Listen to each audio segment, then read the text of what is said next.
is Valley News Live at 4. Good afternoon. We begin with a story that's gained national attention as the search for Brian Laundrie continues in a Florida nature preserve. Autopsy results are expected today on the body of what's believed to be his fiancee, Gabby Petito. Jerika Duncan reports from Northport, Florida. Authorities resumed their search for Brian Laundrie Tuesday using dogs and all-terrain vehicles to canvass a Florida nature preserve. Terrain's very difficult. Essentially 75% of it's underwater, and other areas that are dry we're trying to clear. Laundrie hasn't been seen since last week and is wanted for questioning in the death of his fiancée, 22-year-old Gabby Petito.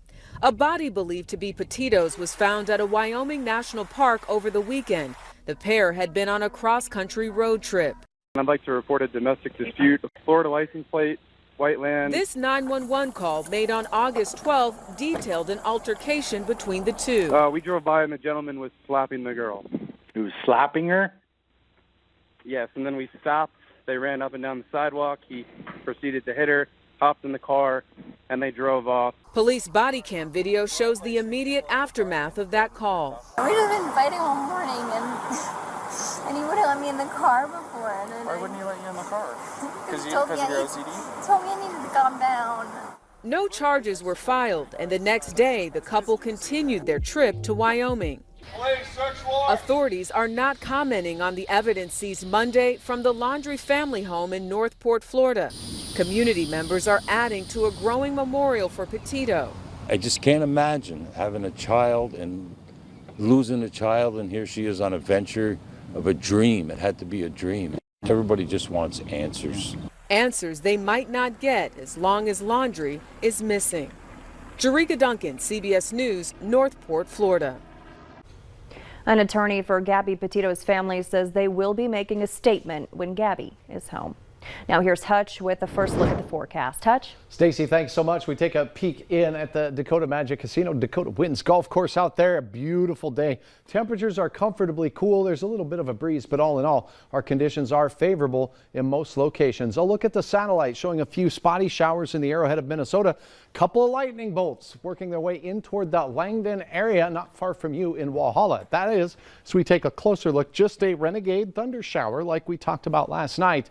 Hit and miss at best. They're very isolated. We are seeing some spotty activity moving into that Maddock area as we speak, just west of the Devil's Lake area. Temperatures pretty uniform. We're talking low 60s for most, but we do have some mid 60s from Langdon straight down to Oaks. And then as we head into the evening hours, these temperatures will slowly slide back. I think our conditions are going to remain clear, quiet, and dry in Fargo. By bedtime tonight, comfortable 50s. You may want to crack the window, but be modest in doing so. If wide open windows might be chilly by morning. In Grand Forks, it'll cool off fairly quickly. I cannot rule out a sprinkle in the Grand Forks area, but the chances are even better near the international border for hit and miss showers. We'll have hour-by-hour details of what you can expect for your hump day and beyond here, Stacy, in just a couple of moments. All right, thanks, Hutch. A Minnesota man has been accused of impersonating a federal agent. Police say 52-year-old Rael Simmons of Dodge Center has been using the fake name Ray Reeves and gained more than 10,000 followers on TikTok, including a woman from Georgia with whom he started a romantic relationship. She eventually told investigators Simmons regularly carries a handgun in a holster and wears a badge with law enforcement credentials. According to court documents, Simmons has never been employed by the United States Department of Homeland Security, but rather he's a temporary employee at Shutterfly. He's also married. He's been charged with impersonating an officer before. His criminal record also includes multiple felony charges for assault and soliciting prostitution. A Grand Forks man is facing 2 felony counts of construction fraud for doing unlicensed work at 2 different Ransom County businesses. Court documents say Brandon Ferguson built Sandstone Sharpay of Gwinner and Beverly Ann, an assisted living facility in Lisbon, thousands of dollars more than originally agreed upon to fix their parking lot. Court documents also say Ferguson doesn't have a license to work in North Dakota. 28-year-old Blair Witten is out of jail. She's accused of running over graves at her ex-boyfriend's funeral, spray painting a Fargo church's Jesus statue, and threatening to burn down someone's house.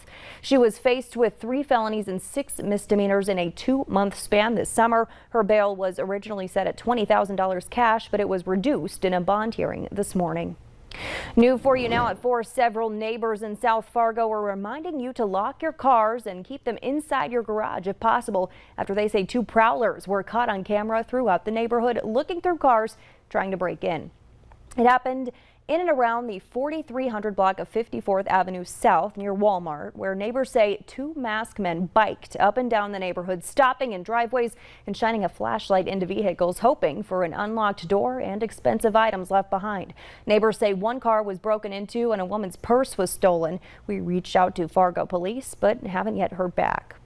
Cass County commissioners have voted to reinstate a face mask policy for county employees and the public. The policy will be in place until further notice. That means cloth or disposable masks are required in county buildings. Employees are required to wear masks anytime they meet with a member of the public in a county building or an indoor space with others in close proximity. But employees don't need to wear masks in their own office space if no one else is close by.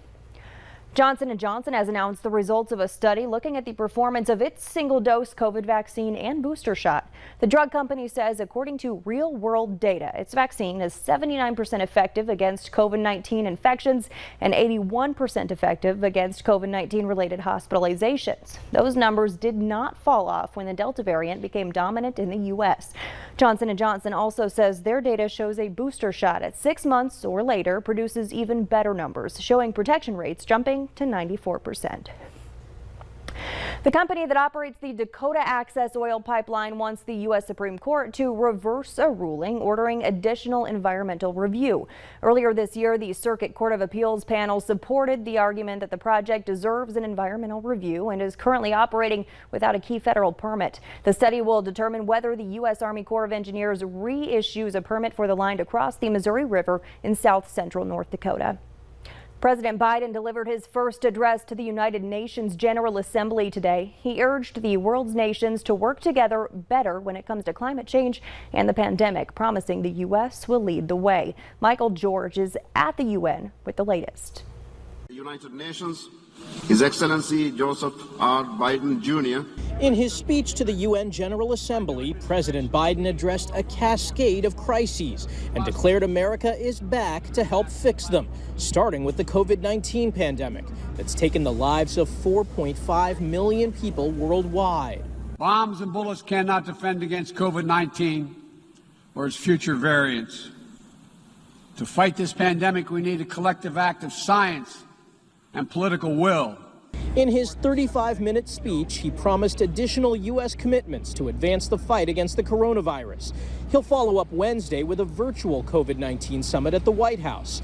He also promised to work with Congress to double U.S. aid to poor countries to help tackle climate change. The scientists and experts are telling us that we're fast approaching a point of no return in a literal sense. In his speech, President Biden did not address the chaotic exit of U.S. troops from Afghanistan, but said ending the 20-year war will allow the U.S. to focus on addressing other world problems.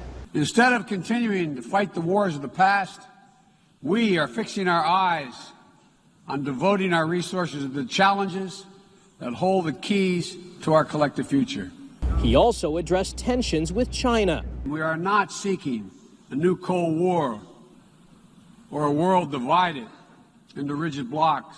The UN Secretary General warned it will be impossible to address some of the biggest challenges with the world's 2 largest economies at odds. Michael George, CBS News, the United Nations.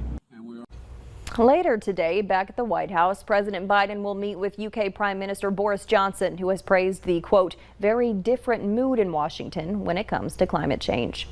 Airmen from the 23rd Expeditionary Bomb Squadron stationed at the Minot Air Force Base returned home yesterday from a 6-month-long deployment overseas.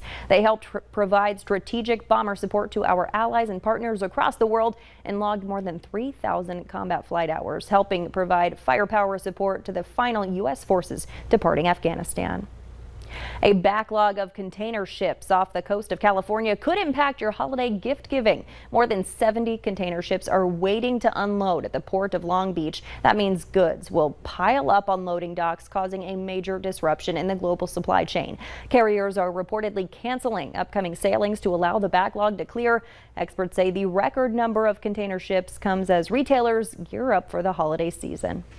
Some of those delayed goods could be toys. We'll tell you why you may want to think about shopping early this holiday season, coming up on Valley News Live at 4.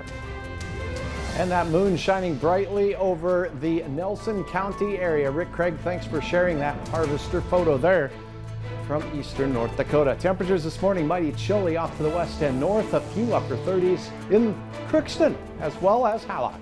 Your forecast looks warmer. I'll have details coming up next.